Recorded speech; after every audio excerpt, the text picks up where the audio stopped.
you've had a wank, and now you play Call of Duty, and then your mates go off for dinner, you have a wank. You had a client come in who'd been told something by a doctor, and you're like, oh, that's really bad advice. Yeah. Don't do that, try this. Yes. So listen to this, because I think a lot of people trust in doctors and don't understand that a lot of the GPs and people you see do not train, aren't healthy themselves. It hits 2 a.m, you have a wank, and you go to bed.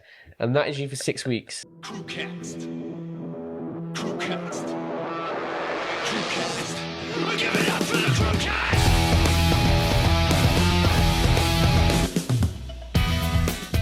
So when you so when you train good leg session, you wake up next day like, oh, well, this is interesting. This is me now for the next 48 hours.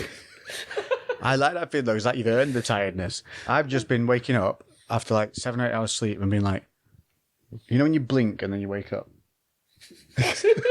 You know, that's the shittest sleep ever. I don't know what it is. Do you know what it is? They did some research, and basically it's called having a kid. Oh, right, yeah. No, I can't. Being a little bitch comes next if you carry on with these excuses. I can't have that excuse though, because B has a little one most of the day whilst that. I'll tell you what it is, too much screen time. Sat at the Bashi. Sat at the laptop too long. Hello, Bashi. Hello, Bashi. Bashi. Bashi. And I think, honestly, I've just been grinding out like 10-hour days at the laptop, and it fucks you up. It's not good for you. It's not healthy. But you know, you can't walk away though, because then I got the guilt that I'm wasting time that I could just be sat there working. But it's just seen your cross. Lightning McQueen, It's like, bro. it's like glowing in my corner of my eye. I was like, I look at this little gap. I was like, what the hell is that? 95. Yeah, that's lightning. I can run real fast in these. Sports mode. Run away from your responsibilities. Yeah, aren't they cool? Yeah. 100% pure AliExpress. Right, so when I walked in today to Lex's house on the casting couch, before we got on here, I had so much to talk about, but we paused. Yeah, you're not allowed to talk about it when you come in. We stopped, to save it for the podcast. Save it for the pod. That's it. So, Pod? on the pod. We don't even speak to each other. Pod? Pod. That's how I knew you were tired as well when I messaged you, because you just sent back pod. I was like, yes, thank you. Yeah, Lex sent me a paragraph. I said, pod? Yeah, literally. Eat it, pod. We do have a topic for today. It's a pretty cool one, and it is involving inflammation, bulging discs, and general recovery things as to why you shouldn't listen to your doctor. That's right, but this is not medical advice. Do still go to doctors if you feel like you're going to perish. But prior to that, there's also something more important you need to know about, and that is the refresh rates of TV screens. Oh, yes. Right, so let's tell you a story about the MacBook first. Foundation of it, we both freed up some money to buy new laptops to invest in our editing etiquette. What did you buy with your laptop money, Mitch? So I was going to buy the MacBook, but instead I bought a PS5, a TV, and a soundboard. But worth it. Such a man thing to do. It's so funny. It's like when I get sent out to go shopping, I come back with a wicker owl. When I bought it, the guy said, so how come you got all this? I said, my missus is away all week, so he starts laughing his ass. I was just going to play this all week. She'd come back like, what the fuck? Yeah. No, so I was going to get the MacBook, but my heart felt I should get the PS5, the huge TV and the soundboard. But there is reason behind it. Yeah, because your heart was a small child inside. No, it's not. No, the reason behind it is it was a huge tech update for me. You got to remember the last time I bought a PS. My last thing is obviously a PS4, but I had that for about 10 years. Okay, It's been out that long. I don't know, but around that. That's And my very TV, I had that when I moved out, which was about 10 years ago, Yeah. and then never had a soundboard in my life. Did you do the diddly doodly thing? So when I went in to do the soundbar, I was like, I want a soundbar, and I told him what it was for. And the dude was like, I've got this one. He went, you don't need this one. He said, this is massive overkill. He said, so it's like one step down from the peak one. And he did this thing. And he goes, it's like It lets you experience the Atmos, because that's an Atmos soundbar, which means it throws sound around the room like you've got surround sound. Yeah. This throws the sound, so it Yeah. sounds like it's behind you. Something. It's mad. I don't know how it does it. Crazy. He puts this little thing on and he goes, listen to this. And this is the most man thing, right? This sums up men in one thing, okay? He hits the button and this thing goes, Yes. and it's firing it around. We both look at each other. I look at him like, whoa. And he's just looking at me going, yeah. He goes, Daddy, chill. Daddy, chill. It was so good. I was like, sold. And then the dude was legendary. He was like, oh, you get £100 off this if you bought a TV from us as well in the last month. And he went, you bought a TV from us in the last month, didn't you? I went, yes, I did. He went, perfect. I can give you the £100 off then. Honestly, Legend. it's worth an investment because, well, let's talk about the universe. When they keep going to buy the Mac, and obviously it just kept like not working, they'd be like, "Oh, error on the page," and then You have such patience for some things and zero. yeah, I know, tolerance no, for because I ain't got time for that shit because I'm working I get hour gaps in my day because of work appointments. Yeah. So I'm like, right, I ain't got fucking time for that. I'm not meant to buy this Mac. So then I had this spare money, and I was like, well, I've lost some credit score. I may as well fucking, make use of that lost credit score now. What do people with a low credit score do? Game. No, I haven't got a low credit score. I just lost these points. Yeah, I thought, I know. no, well, I'm playing. I've lost these points for no reason, so now I may as well fucking make reason why I've lost these points.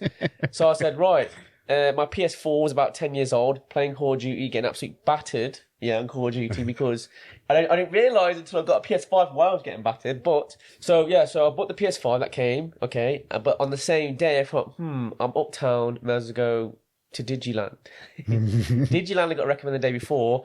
Didn't know about Digiland until that day. I didn't know about Digiland until right now. Fucking brilliant. And obviously I wanted to give this guy a review. Adam, you are top man, yeah?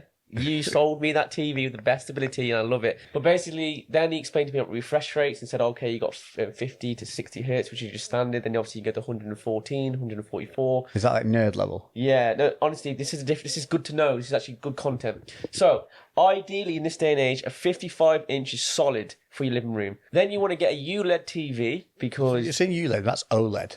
Yeah, OLED, ULED, which is... Are they the same thing? No, I think OLED's better.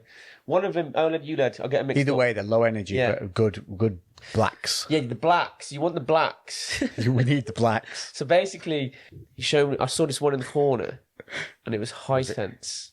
Is it Hisense? Oh, yeah, they're all right. Yeah. And I said, damn, what's this one? He goes, oh, I didn't know this was here. He goes, well, that's 55-inch. It's got the highest refresh rate. It's got gaming mode compatibility. So when you put your PS5 on it, it sets the setting for it, yeah. If I was to get that same spec as Samsung, it probably would have cost 800 quid. Yeah. Okay. And because Digiland is sick, yeah, so all they have ones where you take them back. It's a customer return centre. Yeah. So basically, if you open a box on anything and take it back, they cannot legally resell that as new again. So they get all these things that you return or Amazon get shipped off to these places who buy them in bulk or in auctions and then sell them on. Yeah. I don't know why there's not more of these places. They're fucking amazing. Well, they're old school, ain't they? Like, back in the day when There used to be Curry's Clearance, which was banging. And you used to be able to get fridges, washing machines. I kitted out my home with one of those upstairs ones. At Curry's, yeah. For like 2/3 of the cost. So badass. And literally I got £150 off this TV just because of that. Then I bought the TV outright. Then I went to him, right, I'm probably going to buy a sound bar because I saw this one sound bar. He goes, yeah, it's going to cost you £100. It's going to get one speaker though. And I said, sick. I said, right, let's get that. I'll buy that now. Then he goes to buy this, because I bought the soundbar straight away, boom, and he's getting the TV ready. Then he says to his mate, let's go get the soundbar. I'm waiting for a little bit. I said to him, mate, I've got to go in 10. I said, I've got a PT to go do. And he's like, okay, cool, we'll be 5 minutes. Comes back and goes, mate, the soundbar you just bought, the only one we've got has got a scratch on it, so we can't give you that one because it's not fair. So we gave you an upgrade. Nice. He goes, take this one. I said... Did you secretly go around scratching the soundbars? And I said, because you bought a bundle, the TV, we'll give you this one as an upgrade anyway, so take that with you. So now, I've gone from a PS4, a shitty TV, with shitty sound. Now imagine your Mac, not your Mac, your laptop speaker. You know what I'm saying? You plugging all this in. So you sit down in your little chair and you turn it on. And it's one of those scenes where the thing just goes, and your hair and everything goes back and you go, whoa, from the Sky advert or whatever it was. No, bro. That's what I imagine. It was. So basically, yeah. I was there. My mum was like, because it was my sister's birthday, and she's like, Mitchell, are you coming round? I'm trying to set this shit up. It took me fucking an hour to set this up. Because obviously it's new tech, isn't it? It's more things to process. Set the PS5 up, then you know that fucking step-by-step shit. Did all that, put the TV on, set up the soundbar, connected it, I bought Call of Duty, play, you know the loading screen of Call of Duty? Yeah. It was like, whoa. I was like, what? I sat there recording. Yeah. You recorded your moment. I've had about 10-year tech upgrade, haven't I? There, Yeah. so I've gone.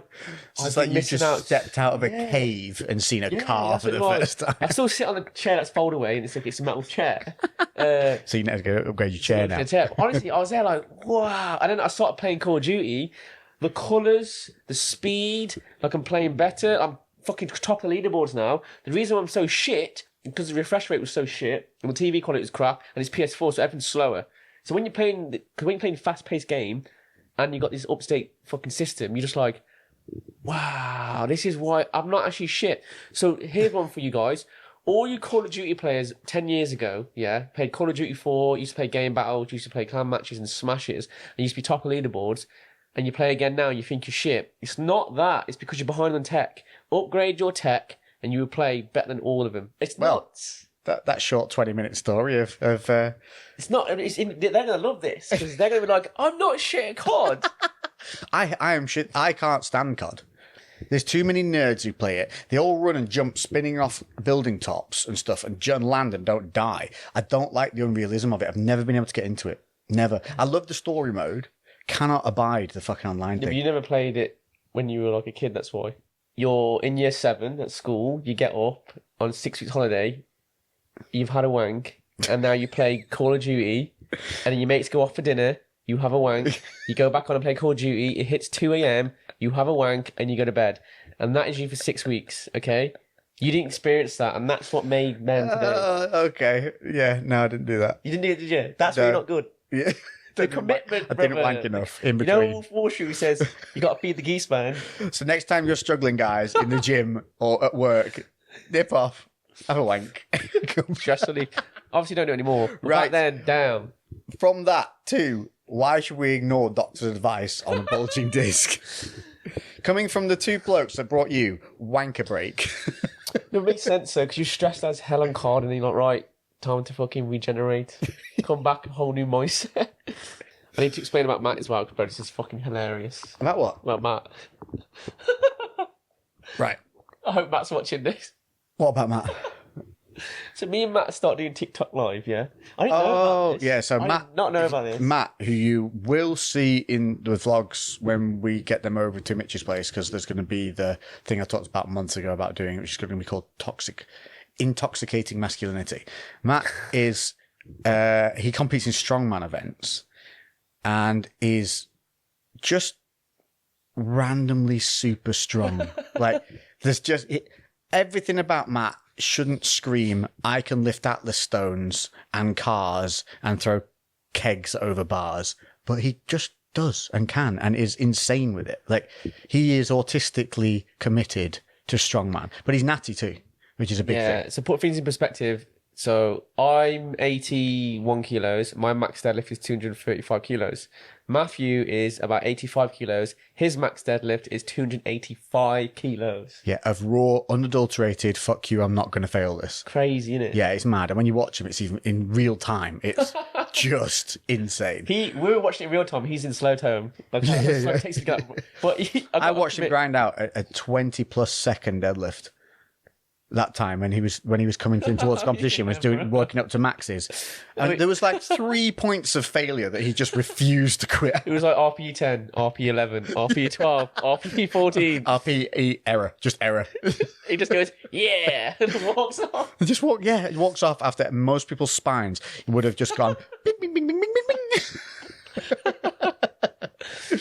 So we started doing live in the massage room. That doesn't sound dodgy at all. No, honestly, the amount of fucking trolls we get. I'm trying to massage Matt and look very professional, and so Matt's very, because look, when I first was on the camera, I was really awkward, didn't know how to present myself. You got a little bit of guard up. It's a little bit, it's weird speaking to a camera. Yeah. Then you get relaxed like we are now. What was interesting was you just see the difference between someone who is so used to speak to the camera, in podcasts, and then someone who's not, and you have to remember when I used to be like that. Yeah. Were you like that? No. Oh, okay. You don't like. Oh, obviously, I wasn't as Don't feel a bit- free as I am Okay, now, yeah. obviously, but I've always, prior to doing stuff, especially like the bodybuilding, when I was doing all that, the whole natty bodybuilding era of that I did, that was a very much like, I didn't want to go on that stage in small pants, but you have to, and that's what you're doing. So I had a very much like, I don't know these fucking people. I'm not going to see these fucking people again. Fuck it, let's go. And I had a very much of a fuck it attitude. Did you So win? I developed, yeah. Yeah. Yeah, I won a few of the regionals, and then I came third, I think, play. in like the national. And when I got to national, sick. but the problem with the natty thing was the weight categories were so fucking huge. There was a 10-kilo gap in weight categories. Oh my God. It's retarded, clinically Yeah. retarded. That is. So like, if I crept over into the next category, I was dwarfed by like people 10 kilos heavier than me. Yeah. Because I would only sneak through in a lower level of like, say it was 72 to 82. I would be like 72 point something. So I'd always have to try and keep my weight just under that cap. Yeah. But when I got to the national level, I crept over and just like, I was stood against dudes I should not have been stood against. They were just big boys, you know, bigger boys. So you went.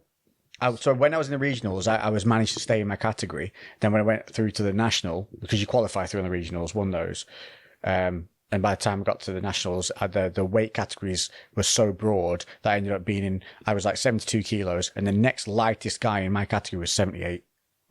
Wow. It's like with powerlifters. If you're cutting down to hit a weight category below, you are tending to be a lot more stronger than the guy trying to come up. Mm-hmm. So you're meeting. They just needed to dial categories in more. It was just a ridiculous levels from like from base to upper. Anyway, so why are we on that? Oh, did I ever feel nervous? Yeah, so the fuck it attitude very much came in on those bodybuilding competitions because, yeah, it's nerve-wracking. You're going out onto a stage, literally just covering your dick, covered in Ron Seal wood stain, to go out, to pose, to be judged by some old blokes staring at you. There's not some sexy ladies looking at you, judging you. No, it's a load of blokes in suits staring at you while she's pulling these poses. So I gained a lot from doing those in terms of the fuck it attitude and also the theory of, I don't know these people, I'm probably not even see them again. So what does it matter? So that really helped me along the way, definitely. So in terms of that, it definitely helped. But also I think there is a natural thing where people understand how you need to be on camera, and it is to cartoonize yourself. Because what comes across on there is probably 20% delayed. This is the thing. So people think like, everyone wants to be an influencer, everyone wants to do these things. But how many people do you see now who rarely speak and all they are is a visual, and they have like a voiceover over the top that's not even their voice, or they're mimicking somebody else's voice, like miming. It's all over the shop. Like if you're on Instagram or TikTok, a lot of people don't even speak with the real voice. They're doing constant like silly voices or using voiceovers from other things that they're miming against. Oh, really? All the time when they'll use something else or they'll write stuff on the screen and it'll just be music playing. So there's this whole generation now of people who aren't even decent on camera. Yeah. Blowing up on I can't. things. Yeah, I know what you mean now. I can't. It's getting more and more talentless. The great thing is you have to differentiate the difference between, are you here to build awareness or are you here to build a brand? And then when you build a brand, they create a character then, don't they? Yeah. So, and it's cringy as shit because when some people are promoting some deep stuff, you're just like, brother, you're fake as fuck. Well, yeah. I mean, it's the nature of it though, isn't it? And the problem is people are now wanting to be a branded influencer. And yeah, I know. That takes the fun out of it for me. It takes the fun out of it a little bit. So anyway, it doesn't matter. Carry on being you. Do you. Get on camera. You'll get better. Don't worry about it. It's all a trial and error. And sometimes the awkwardness could be your thing. So let's get to the crutch of this one, which is which is after we get our tangents. This could be its own podcast itself. They all know we tangent. This is the nature of this one. It's a tangent-based podcast. We will eventually get to the title. Someone said, though, which is clever, to put in timestamps. Yeah, we're going to do that. It's just I love more work. Yeah, Part please. 1, intro. An hour. Part 2, Mitchell. Part 3 minutes at the end, subject. Okay, all right, now we switch these. So this is actually quite a good one though. So we'll finish on the more sensible scientific stuff, and that is the fact that so you yourself have a bulging disc. You had a client come in who'd been told something by a doctor, and you're like, "Oh, that's really bad advice. Yeah, don't do that. Try this." Yes. So listen to this, because I think a lot of people trust in doctors and don't understand that a lot of the GPs and people you see do not train, aren't healthy themselves. I've had literally morbidly obese doctors when I've walked into certain clinics with an issue, and I'm like, oh, you're not my person to talk to. Like, if you can't look after yourself and me and shit, how the fuck are you going to know that what I'm sensing and feeling and capable of within my training and within my life? Because you haven't even experienced basics of it. Yeah. So, yeah, go on. So you had a guy come in with a bulging disc, and he said he was bad, he was hobbling. Just go back to what you said. Obviously, listen, there are brilliant doctors out there and there are shit doctors out there. What we're trying to say is, just because they got the title doctor doesn't mean you have to know they're speaking gospel.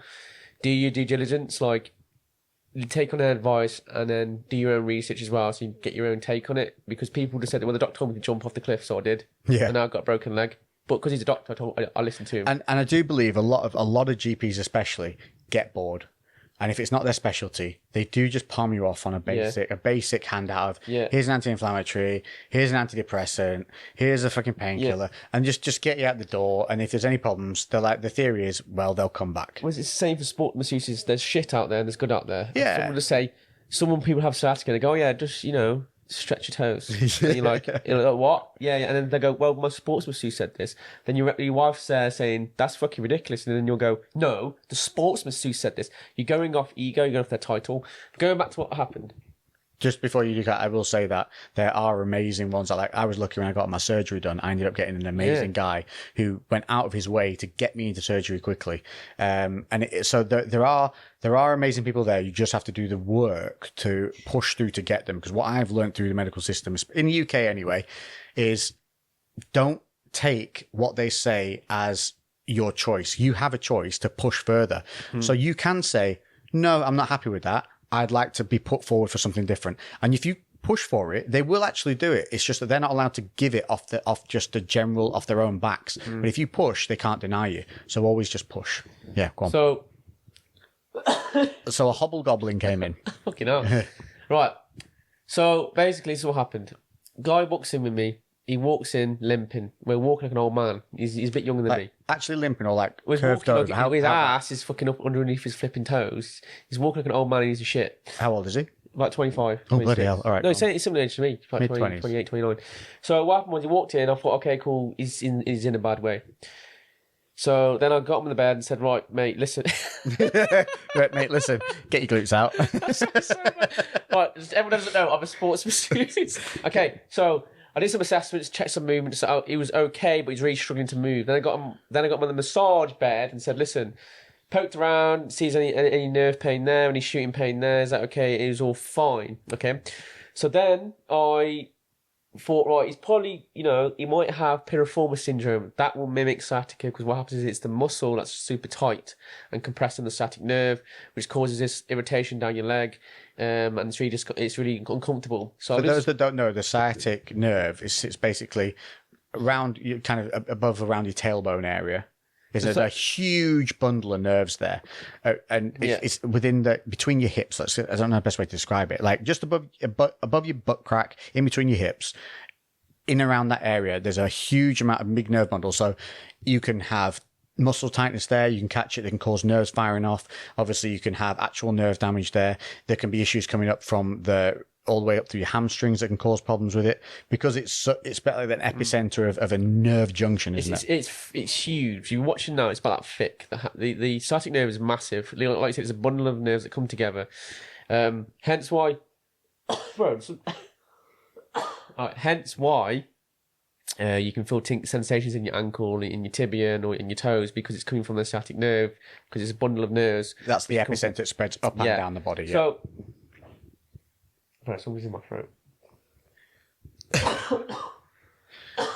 Okay. You're good. Yeah, it's like something's tickling my throat. Tickle him. So, okay. I need some water, bro. You're right, good girl.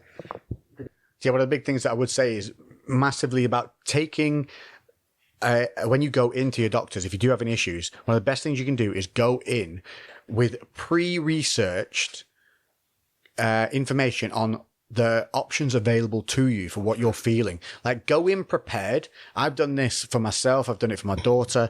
And every time I go in prepared with kind of arguments for what I know they're going to come back with, I 99% of the time get put through to what it is that I want to get put through to. And then obviously stuff gets fixed and actually gets dealt with properly. Whereas if you don't fight and you let them fob you off, you've only got yourself to blame really for that, because it's more than likely what's going to happen unless you've got a very good doctor who's very proactive. And a lot of these doctors are a little bit kind of underwhelmed in their job. So, it is good to kind of to wake their asses up and challenge them a little bit. So yeah. And he's back. So what was I saying?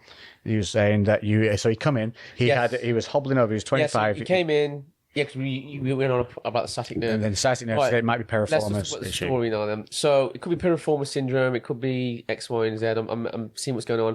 What I did, I released all the soft tissue around his hips and his hamstrings and his quads and his lower back. He felt a little bit better, he had a bit of relief, but obviously I said to him, listen, it looks like you've done some structural damage to your spine. Like, it could be like a bulging disc or something. What I would advise is I'll give you some rehab to do. Go try these stretches, go try these movements. Don't do anything that loads the spine or any hinging. Just do leg extensions, leg curl. Just keep these muscles fresh and see what happens. And then if that doesn't work, do a structural reset. This is what no one knows about. Is a structural reset is completely doing nothing. Okay? We try to do so much, just stop. Have a week off from everything. Let your body rest and just do what it needs to do. Clean your diet up, get some good sleep, de-stress and relax and see how your body responds. He wasn't getting any better. So I said to him, like, and then your next case is go to the GP and then ask for a scan, because this is your last resort now, because nothing's working, physically wise, physical therapy. Goes to the GP, okay. Bear in mind, this guy's had this for 2 months. Goes to the GP and he goes, yeah, so the GP told me that it was a muscle tear. And I said, you had it for 2 months. He goes, yeah. And his girlfriend said to the GP while she was there, how do you know it's a muscle tear? By just looking at him. Oh, he hadn't touched him? No. Not made any movements? Yeah, and the GP said to him, Red flag. oh, well, we just know these things. Okay? So So he's a magician. yeah, so he comes back to me and tells me, I said to him, listen, brother, it is not a fucking muscle tear, okay? You like the way you're in. I said, listen, if it was a muscle tear minor, all right, it would have got better. You would feel a lot better after a month, all right? If it was completely off the bone, you would fucking know. Okay? And also, you should be going for an MRI. Yeah. Anyway, and your leg would be black, all right? I said, listen, so it's not going to be any of those. And I said, but if the GP said to him, just carry on training. Jesus Christ. And carry on doing what you're doing. With a muscle tear, that's dumb advice. With a muscle tear, yeah, you can train around it and get some blood flow there and not go crazy. But he just said, go train, because it's going to keep it blood flow there. And I was like, bro, listen, you haven't got this. So then he come back in, I gave him some rehab to do, so go do that for a little bit, come back. He was getting a little bit better, but he's still, bad. Yeah. He said, compared to when he first walked in, I saw him a month later, he wasn't as bad as that. How far down the road was he when he came to you? Oh, fucking hell. Like, he'd already had it 2 months at that point. Should have been in A&E. So he'd already had it 2 months when he came to you? Oh, yeah, sorry, he had 2 months. 2 months he'd been like that for now. But did he come to you after 2 months of having it? Right. 2 months. So he's already... Now so the only relief he felt from you then will have been the compensation relief. So we released the muscles that were getting... they weren't fucking... He wasn't firing them. They're only getting tight because of the compensation with his movements, yeah. So then what happened was... where were we? Yeah, so basically he goes away again and he comes back and because he gave him all his rehab to do. And then he come back this one time and he just plateaued with his progression and he still had this like nerve issue and he said his hamstrings was fucked. I said, mate, listen, this is funny. You got 3 options now, okay? Option 1, you go to GP and you demand a scan and you'll wait 6 fucking months for the scan. You're going to be in this pain. Option 2, you go and pay for a scan, all right? 250 quid, whatever. Yeah. I said, well, option 3, you go to A&E and you walk in like you did when you first met me and tell him what your issues are. All right, and he said you have to milk it because they need to. This is not good, man. You're getting nowhere with this. I forgot I told him that because I had my next client. Then this is so funny. So you just forked in the road this bloke and then went, oh, got another client. See you in a bit. No. But obviously we finished our point. No, I think like when I say I forgot, I'm told this. So basically, told him all that. He went on his way. and that's it. Well, obviously, leave your brain. It's not your body. You've given your best advice you can, and then you carry on with your day. It's not going to stick in your head, is it? No, what I'm trying to say, no, let me finish this. Let me finish yeah. this. Basically, so then when I say I forgot about it, it's because I woke up the next. So I did all my appointments after that. Let's say 5 appointments after that. Trained, went to bed, woke up, had a lie in because I had a late start. It's about 12 p.m. now. Okay, I saw him around 10 a.m. the day before. All right. I get a 24-hour period gone, yeah? Get a message. Because obviously I'm there just like, making a coffee, chilling, listening to some music, listening with my soundbar, yeah? Just a selfie from hospital. I'm just chilling. Wait, bro, ruining it. And then I'm chilling, and then I get a message saying, brother, I have just had the most intense 20 hours of my life. Sends me a picture of his arm with cannulas. He goes, I went, straight after you said that, I went to A&E, okay, told him what you said, and they rushed me into... They rushed me, got cannula on me. They said, don't fucking eat, don't do this. And then he goes, I've just had my MRI. I'm waiting for my results. He goes, brother, you are the man. I've got my scan. I've got to wait for my results now. So he did it. And I was laughing because he goes, I just told him that I walked in, I lifted a tool at work that day and done my back in, which he should have done because that's exactly what he did 2 months ago. But he didn't, but he still had the same pain. So it's valid. And now he's waiting for his scan. I'm laughing. Bro, you're still there. He goes, I've started laughing at this. I said, you actually did it. He goes, yeah. He goes, I just want to say thank you because now I've got my scan. So he got his scan. They come back and they say he's got a degenerative disc. Ooh. He's got obviously he's got a disc. What's his job? Huh? He works at a factory doing some heavy lifting. Ah, okay, makes sense. And he's got a bulging disc or herniated disc. So basically, and now they said he might need operation. And I'm like, brother, the last thing you want right now is an operation. Because listen, if you have an operation now and 5 years down the line from now, we discover something that can be cured without operation, yeah, you can't go back. That's fucking good advice. Yeah. And I said... Ronnie Coleman. Yeah, and he said about you can have an injection. So these are the last things you want. These are your last resorts. I said, you know what it is now. These discs, you can cure these things through physical therapy and rest and changing your diet and sleeping well. I said, and the doctor actually, this is a good doctor. He actually said to him, we don't think you need surgery. You're young. Yeah, that's good. Yeah. And I was there going, he's telling you all the right advice now. And now he's got his scan X, Y, and Z. So now he's obviously, he sent me a message saying, they want to operate. But fuck these doctors, bro. I ain't doing that. I said, I don't trust these fuckers. I was laughing.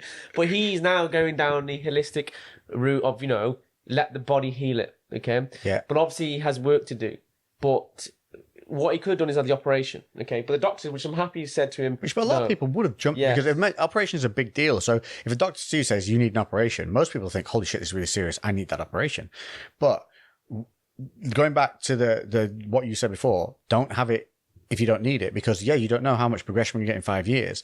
Ronnie Coleman, one of the greatest bodybuilders ever, had his spine fused without even getting a second opinion. You know that? Yeah. So Ronnie Coleman is the way he is now, which is fucked.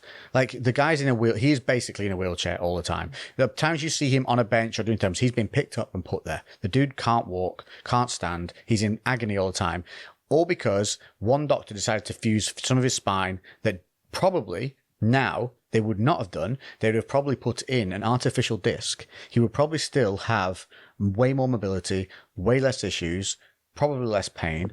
Yeah. And simply because he just took the straight advice of one singular person. It's so sad. It is. And he was top of the game. Yeah. So how was a nobody, if somebody, because Ronnie was rich by this point. He'd made millions. So how is somebody who'd made millions not protected at that level?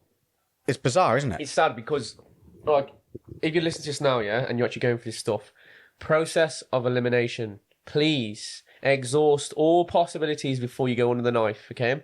Because you can then say, listen, I tried everything to my best knowledge, so you can validate why you had that surgery, okay? But like you said, don't straight in. Yeah. It's shit. But so this guy now, he's positive.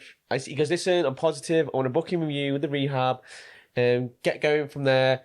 and see if we can work with from there. And what we're doing, we're learning as we're going along, because he's a good case study, because I've got a similar issue, but he's way worse than me. Yeah. Okay, and it's good because when I'm learning about mine, I give back to him, and then we can see from there what progressions we can get from this issue. But what the best thing is now, we know exactly what it is. Yeah, because we got. And herniated discs can heal. Yes, They can heal. This is what a lot of people don't think, because a lot of people think that like a slipped disc, they call, aren't they? They call them slipped discs. It makes it sound like there's something that's actually moving in and out of the spot, but it's not. When these discs go, what happens is I'm not going to say it's technically correct, but essentially, if you imagine each disc inside in our discs is a sponge-like, gel-like material, or inside organic the disc, matter. there's a thing called the nucleus, which is the fluid. Yeah, so we have in these discs. So when they bulge, what happens is, because that fluid is obviously able to be compressed, if they're in the wall of the disc, if there's a rupture, that then is able to bulge outside. It's like, imagine, so you ever get one of those like squishy stress toys, and it's a circle, and you squeeze it, and the bit where it sticks out between your fingers goes bloop. Yeah. That's what the disc is doing. Yeah, and that's where you have the nerves that run down the side. Yeah. That fluid will touch that nerve, okay, and it can pinch it, and that's why it sends that shit down your leg, okay. Yep. I haven't had a scan, but all my symptoms are explaining what I've got, but mine's very minor. So, for example, if I didn't train, I could live with this and not even notice it. Well, because I do certain movements, it pisses it off. But some people literally bedbound, okay. Yeah, it can be horrendous. It's fucking awful. But yeah, you can get better. You have to have that belief in yourself, and you have to move forward, like. So what protocols have you put in place for him to help heal this? So basically, what you have to do with this is learn his pain, this is what people don't understand. They think there's the 5 best exercises for disc bulges. No. You need to find the right ones for you. So for example, what I will do for mine, it might piss his off.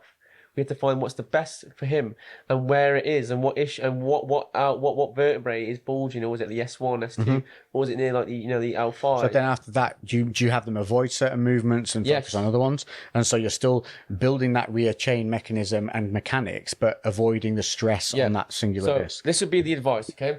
Just a baseline advice, because obviously we don't know everyone's specific issue. If you are bedbound, just listen to your doctor. They're going to give you the most stripped back stuff going, okay? When you can start to move and start to rotate, okay, what you want to be doing, okay, is doing your basic blood flow movement around that disc, okay? You have to stay hydrated, okay? Because if you've got a degenerated disc, that's because it's lack of water hitting there, okay? And let me get some blood flow there. You got to start to get it moving. You got to investigate your pain and find out, okay, cool, actually, doing these scorpions, the scorpion stretch, okay? That's actually, there's no pain there. Good. Start to incorporate that. You're going to start incorporating blood flow. Try your twists with your knees, okay? But if you notice pain, stop. Because you're learning it, okay? You're learning what actually pisses off and what doesn't piss off. The big things you want to, build, though, whilst trying to rehab that, is build up your core strength. Heavy planks, okay? Your bird dogs, your Supermans, okay? And also your posterior chain, your erector spinal muscles, you get them super strong. So do your basics, lie on the floor, lie flat down. You got to lock your knees out, so squeeze your quads. This is important. Push your feet away, try and stretch your body out. Then you do the scorpion stretch, and if you have the strength, okay, take your hands away and hold that stretch, because that will activate all your erector spinae muscles, okay? And that goes right down that spine. Get them super strong, okay? If you can, start doing glute bridges, hip thrusts, because what you're doing here, you're building up the stability, the muscles that stabilize the pelvis and the core, that stabilizes the spine and the pelvis. All these muscles keep it strong. If you get these strong and learn how to use them when you are lifting weights again, what you can do is activate and pre-activate them and use them to so you don't actually aggravate that disc, and you give that chance to that disc to start to heal, okay? It's a big thing. If you keep pissing it off and pissing it off, it's like picking a scab. Great analogy is, if you break your leg, okay, I can start to move it now. It feels a bit better. You don't fucking go and run on it. You don't go and load it straight away. Trampoline. You slow and steady. You're patient. But we can't see this pain. That's the thing. We can only feel it. The leg, we can see it's fucking fucked, yeah? So we think, actually leave that alone, right? But because we can't see this, I'm only speaking from my experiences here, I did the same. It feels good. Let's go back into something. Flared up. Made it worse. Yeah, because you get overexcited. And again. I did 3-4 times, and I've had to now completely say, stop. I would say another great thing as well is when you get hurt, and you touched on this, you said work your core. So people are like, hurt my back, they're thinking about their back. But you need to think about all the things that come into play that support the muscle that's injured. So a lot of times injuries can occur in one muscle because another one's been weak and not done its support job, or you've not trained that mechanism in during a movement to be able to brace that muscle that supports. So when you do get hurt, don't go back and do the same dumb shit again and expect it not to happen. Like that is the epitome of crazy thinking. If something's not been a fluke, like, you know, you've not rolled your ankle on something or fallen over or whatever it is. If you've done a basic movement and hurt yourself, it's because something hasn't braced properly. Or you've been pushing the boundary for too long and you just got unlucky now, and you ran out of luck, and it came to and now you've got the realization there's something wrong here. So hurt back, think about strengthening the core. Hurt shoulders, think about your chest, think about your scapula. Like, don't just think about the singular area that's damaged, because that's where people fall foul of repeat injuries over and over again. And don't get me wrong, like, there's not going to be a single fix like we found with me. You know, you fix one part of the shoulder, you realize that all the things that were compensating for so long because of that issue in the shoulder, they then themselves might flare up with some nerve trapping or some firing issues and things like that. So you can sometimes be chasing a number of issues, but by the time you get through them all, not only have you healed what was wrong, but you've actually improved all your mechanisms and your own knowledge and your own mobility along the way. And that is what keeps you healthy. Brilliant. So every injury essentially is a learning curve. And there's one thing which people don't understand either, or don't actually take into consideration, is you have to remember, how fucking shit is your diet and what the fuck are you eating? Because one big thing that people look at is anti-inflammatories. If you're eating so much shit in your diet that causes so much inflammation, this disc wants to heal, but you're fucking throwing shit down your mouth, okay? You're not going to heal as efficient as you actually considering what you're eating. Like, start to look into holistic remedies, like look into turmeric and stuff like that, which is massive for anti-inflammatory. All these certain foods. There's Indians for years been stirring turmeric into milk. Or milk with turmeric. It's a common thing drunk over there, and it is a massive anti-inflammatory. And your point with inflammatories is even more pronounced now. There's been so much investigation into all these processed food. Like, the stuff that goes into things we buy from the supermarket is insane. So simplify your diet. Make your life easier by batch cooking things, which means that you can buy more simplistic ingredients, but create larger meals so that you don't have to cook every single meal at the time you want to eat it. That's going to stop you jumping on I'll just get something that's quick and easy, just something out of the packet, just something that's processed. Get away from that, especially if you're hurt, because you're right. These food, what we put in our body is our fuel, and what you put in your body, you will react to. So reduce your sugars down. That's a huge thing. Simplistic sugars, reduce those down. Doesn't mean you can't have them all. This is the thing people go to extreme. I still have cane sugar in my coffee, but I avoid tons of white bread. I avoid excessive carbohydrates. I focus more on proteins and fats, and I try and get those from simplistic sources. Now, as a man, I know it's easier because we can eat the same thing day after day after day and don't seem to get bored. We're less emotional with it, I think, especially when you're in a rhythm. Ladies, you tend to want to make things more exciting because you have more emotional bond with food. So, do it to your own levels. And, but yeah, the main thing is simplify things, batch cook. And in terms of supplementation, if you're hurt, the biggest things I can tell you to take would be a zinc picolinate, collagen, 10 to 20 grams a day. Collagen's huge. We should all be taking collagen before we take protein, in my opinion. We should all be taking collagen. And for some reason, it's not branding, I guess. We don't do it. Collagen's cheap and easy to buy, 10 to 20 grams a day. It's what our tendons and ligaments are based on. So you put collagen in, you're going to heal. You're going to be healed. But English, Lex, you're going to heal faster. But also with your collagen, take 500 milligrams of vitamin C alongside it. Makes it more bioavailable. So all these little tricks can help. And then if you want to go further down the line, if you really are struggling, I would advise, off your own back, go do your own research. But for me personally, BPC 157 has been amazing, and it is completely legal, doesn't fuck up your hormones or anything like that, and you can obviously go and research that yourselves, but that is another one that you can go down the route prior to surgery if things are quite bad. But I mean, I healed my bicep in 8 or 9 weeks instead of 6 to 12 months. Now, not fully healed, but back to be able to go training. Then it was literally to the point where the doc wanted to use me as a case study because they were so impressed with the speed at which I healed. You've got to, and the last little bit you need to do is literally you need to believe in it. You got to believe in this will get better. Okay, That's true. Yeah. You don't it's one of the biggest things is you have to believe in what you're doing, because you will hit days where you think this isn't working. But like, for example, we've just listed off quite a lot of things for the process of elimination. Have you tried all these things? Because if not, and you go straight into that knife, okay, That's it. there's one thing that You're you're right. gonna, oh, you know what, maybe I've actually just, Yeah. you know, was a bit more patient.